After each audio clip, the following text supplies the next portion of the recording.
ਕਈ ਬੰਦੇ ਸੌੜੇ ਪੈਂਦੇ ਨੇ ਵਿਆਹ ਕਰਾਉਣ ਤੋਂ ਕਿ ਵਿਆਹ ਨਹੀਂ ਕਰਾਉਣਾ ਜੀ, ਅਗੇ ਜੀ ਭਾਂਡੇ ਧੋਣੇ ਪੈਂਦੇ ਨੇ।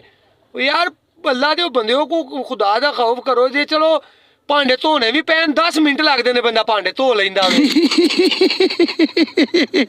ਆ ਵੇ ਤੂੰ ਹੁਣ ਆ ਸੁਬਾ ਦੀ ਗੱਲ ਹੀ ਆ ਬਾਬਿਆਂ ਨੇ 3-4 ਬਾਬੇ ਬੈਠੇ ਸਾਨੀ ਇੰਨਾ ਮਾਰਿਆ ਨੇ ਕੁੱਟ ਕੇ ਤੇ ਮੀਨ ਕੀਤਾ ਨੇ, ਧੌਣ ਨਹੀਂ ਵੀ ਫਿਰਦੀ।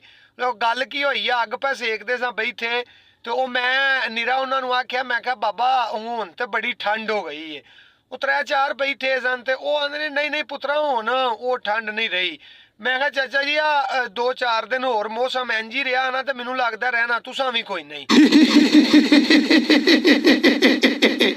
2023 ਮੁੱਕਿਆ, 2024 ਚੜਿਆ। 2024 ਚੜ੍ਹਦਿਆਂ ਸਾਰੀ ਕਈਆਂ ਬੰਦਿਆਂ ਨੇ ਪਿੱਟਣਾ ਸ਼ੁਰੂ ਕਰ ਦਿੱਤਾ ਕਿ ਲੋ ਜੀ 2023 ਸਾਨੂੰ ਆ ਸਿਖਾ ਗਿਆ, 2023 ਸਾਨੂੰ ਦੋਗਲਿਆਂ ਬੰਦਿਆਂ ਦੀ ਪਛਾਣ ਕਰਾ ਗਿਆ, 2023 ਸਾਨੂੰ ਇਹ ਗੱਲ ਦੱਸ ਗਿਆ, ਸਾਨੂੰ 2023 ਇਹ ਸਿਖਾ ਗਿਆ।